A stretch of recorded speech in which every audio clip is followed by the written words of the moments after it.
So this is some footage that I'm just not getting around to editing of a trip that I took exploring. I had a trip the next day, so went out to check on the fish, see where they were and what they were up to. Started out with a little hand tie here on a limits tackle number 6 1/16 ounce jig. And as you seen on that little zoom in that I did right there, the fish was they were hitting it, but they weren't very aggressive. So gonna change up to a little black and short tad fry on a number 6 1/16. Gonna give me some of this here garlic right here that I always tell you guys that work real well. And when the water temp start cooling, I always use garlic. So good scent to use. It works well for me. Gonna drop this thing down here and see if I can't well, there you go. It works. Set into a little fish here, and as like I said, I'm not out here to load the box up, although I am gonna keep a few fish. Just doing some exploring and research for a trip, the upcoming trip that I had, and just trying to find the fish and see what it takes to entice them into biting. And look like this old black and short might be the ticket. And small was something that I found worked better also. Look at that fish come up there and just slam that bait.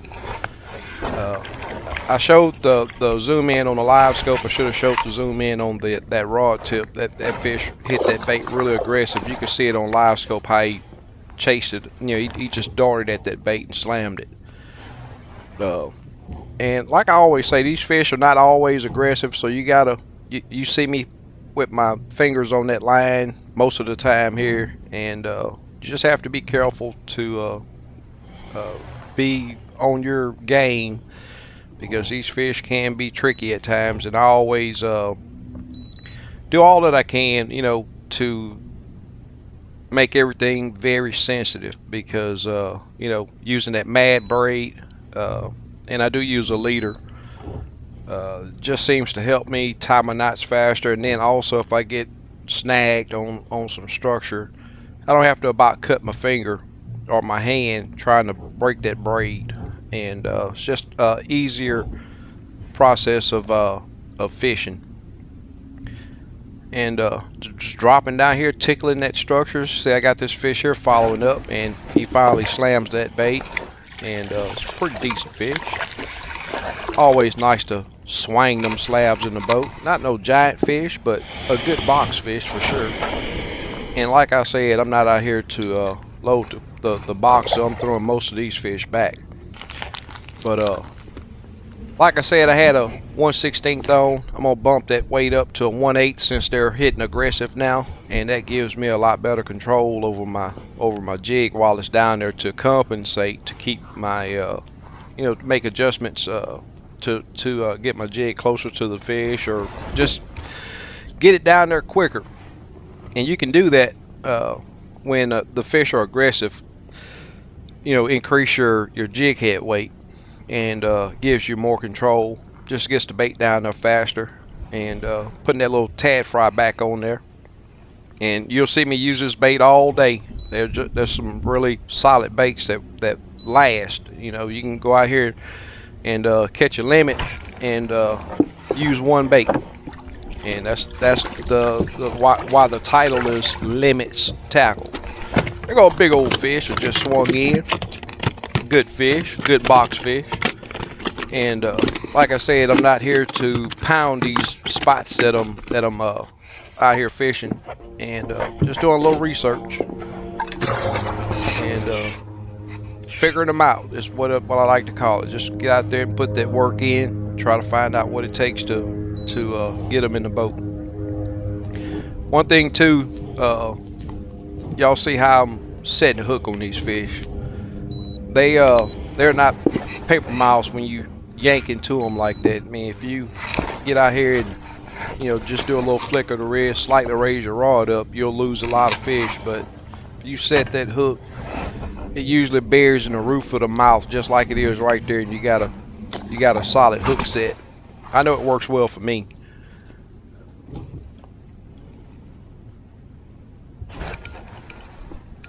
look like a good area. I'll be able to put my customers on some good fish right here. And but today is today and tomorrow is tomorrow. You know, sometimes you can go one day and those fish will be stacked on a spot, and the next day you go and they're MIA. But it's always good being out on the water, and usually you'll find a pattern that'll hold for, you know, sometimes up to a week, sometimes 2 weeks. But you know, just being out on the water is what I like to do, as it gets me in the mood to get back out there. And these fish here, they're coming just about off of the bottom on a little bitty piece of structure down there. And it's a really solid fish. So I think I'm gonna pack up and make a move, see if I can't find some other productive areas. And it's just always good to move around and find several different areas that are productive. And you know, the next day it could have a different wind direction, so it's always good to have a bunch of different spots in a bunch of different areas. You know, that way you can get out and fish just about any conditions. And making a run on up the river, gonna hit a few spots up here and just putting that work in. That's what it's all about. You know, a lot of people want to get on a spot and sit there all day. I tell you what, I probably fish 20 to 30, sometimes even 40 spots on a trip, you know, just depending on how the bite is. Just getting out there doing what I like to do, move around. If I find that a good pattern is working on a spot, sometimes I'll just pack up and move just to see if I can entice fish in other areas. I do appreciate you guys coming along. This YouTube thing with the crappie fishing is not all that great for me. My red ear and bluegill videos do so much better, and I'll probably have more of those coming out soon. Although I am a crappie fisherman at heart, this YouTube thing pans out a lot better for me on the bluegill and red ear stuff, and probably have a lot more of those videos coming out real soon. So those of you that like the bluegill and red ear videos, they coming real quick. I found this little bitty stick up right here, and as you can see, got several really good looking fish on it. So I'm gonna drop down here on it and see if I can't slap a few of them. And it's like I was saying, I'm not trying to beat the spots up that I'm fishing right now, as I'm out just doing a scouting trip. Let's see if I can entice one off of here. What y'all think? What you think's gonna happen right here? You think I'm gonna set the hook on one? Up, one following it. Up, is he gonna hit it? Nope, turned away. That joker turned away.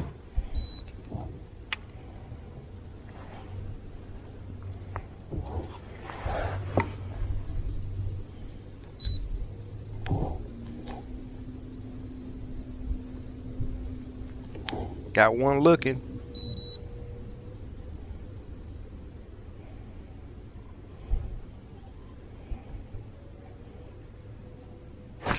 There you go. He darted out and hit it. That's what you want right there. Look at that. Oh, nice. Oh yeah.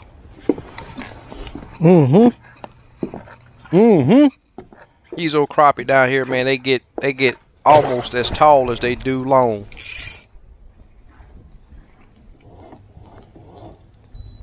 Like I said a while ago, this is just a scouting trip. So any of you guys that are in the Houston area, or if you want to do some traveling, want to come down here and jump on the old Dodger with me, send me an email, and it's I got my email in the video description, so you can email me anytime. Even if you just got questions, you can send me an email. I may not get back with you that day, but I will definitely get back to you. Another old slab crappie. That joker almost got back in the water right there, but he went into the hole. He made it to the hole, y'all.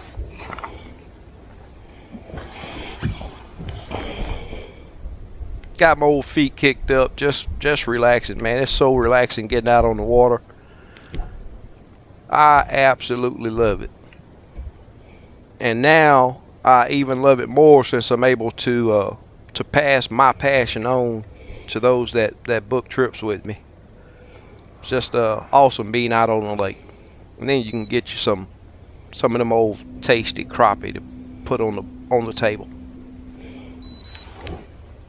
Yeah, boat control, you know, these spots that I'm fishing, I mean, they're so small, and boat control is key when you're fishing little old bitty stick-ups like this.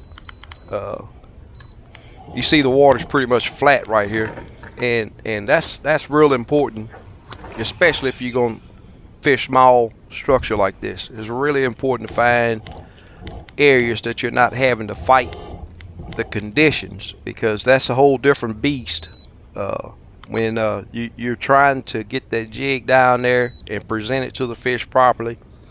And if you're in an area where there's a bunch of wind, it almost makes it impossible. Good looking little old stick up right there. Still got probably 10 fish on it from the looks of it. See if I can't entice another one. What do y'all think gonna happen? Uh-oh, there he is.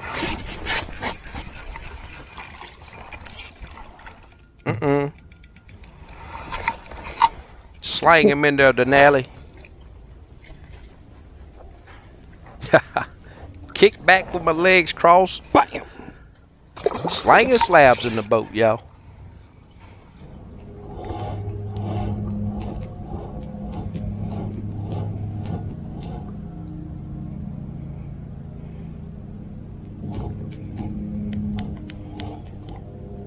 There's so many fish on this little stick up. I really stayed on a little bit too long. Usually I'll hit, you know, one, maybe two fish just to see if they're active and what it'll take to entice them, and then I'll leave. But it was just so stacked right here that I really stayed on it too long.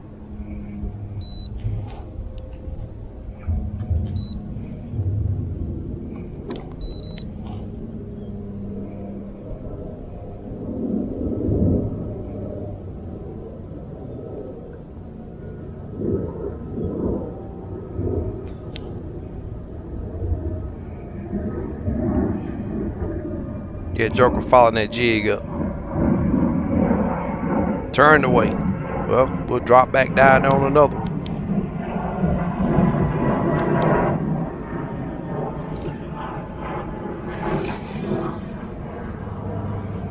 That one pecked it. He pecked the jig.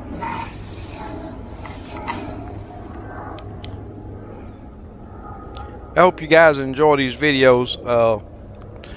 The time that it takes to put these things together is crazy. If you've never edited a video, I mean, it's not all fun. It's not just go out here and fish and have your camera on. You know, you got to come back and clean it up, and if you want to do some zoom ins and show your viewers what you're seeing out there. I mean, like I'm zooming in on my unit right here. A lot of times I'll zoom in on my rod so you can see that crappie hit the fish or hit the jig. And that stuff takes a lot of time. It's a lot of fun. It's a challenge, just like it is catching these fish. And it's something that I've accepted. This little bitty joker here. Still fun, entice, and set the hook on, get that thump from it. He took it really deep. That's how you know when know, when you feed them what they want, got it down their throat.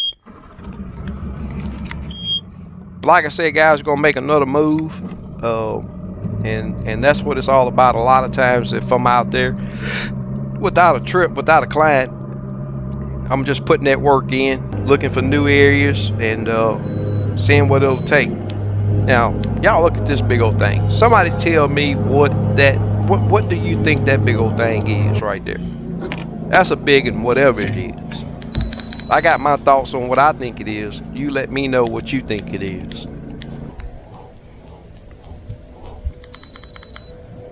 Look at that structure right there. It's just plumb stacked. Little bitty stump right there. Plumb stacked. Drop down here and see if I can't get one off of it.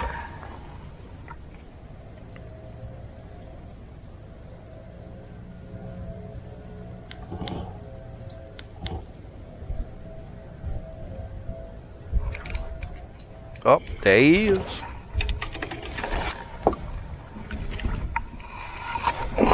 Well, I know that that's an active pile.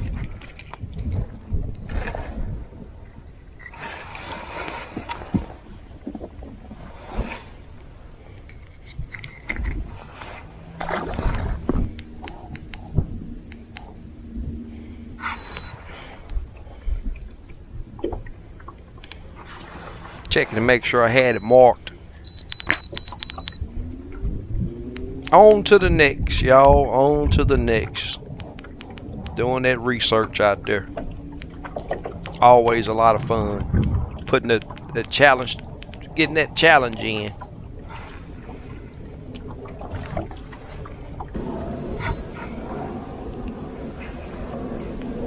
Tell you what, if you got a unit up front, SI is such a good tool. Livescope is good too, man, but that SI, if you see me tuned in on this little old stick up right here, there's a really good fish on it, but the wind is blowing really good right here. You see the chop on the water, the wind's blowing. So I see the depth that this fish is at. I see where the structure is. Now I'm gonna drop my jig down there, but I'm gonna have to compensate for the wind. The boat's moving way too fast, so I'm gonna have to slow the boat down. And look at there. I ain't see my jig. I didn't see the fish anymore. I just knew the depth. I knew where the structure was. That's what it's about, guys. Getting dialed in. Getting dialed in. That Livescope. Actually, I seen that fish on side imaging, and didn't see. I mean, everybody think you got to see your jig go down. All you got to do is know the depth, know the length of your rod, know the depth. Drop down there on it. Got to use some type of imagination fishing for these fish. That little tree is stacked too.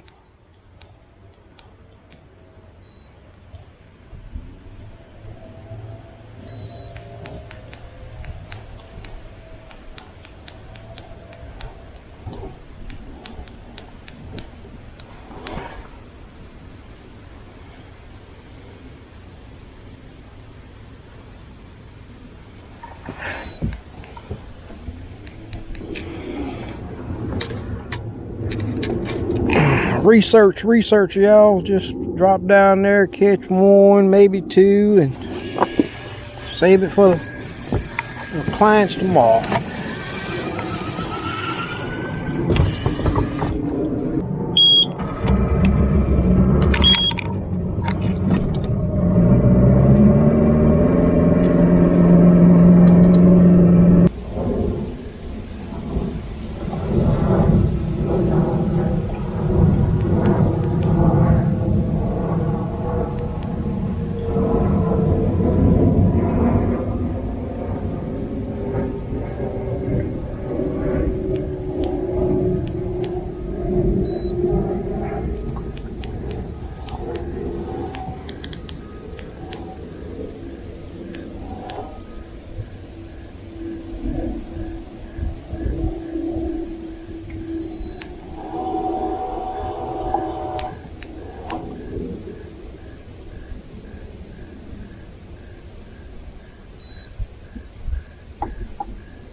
I think I'm done. I ain't keeping no more fish.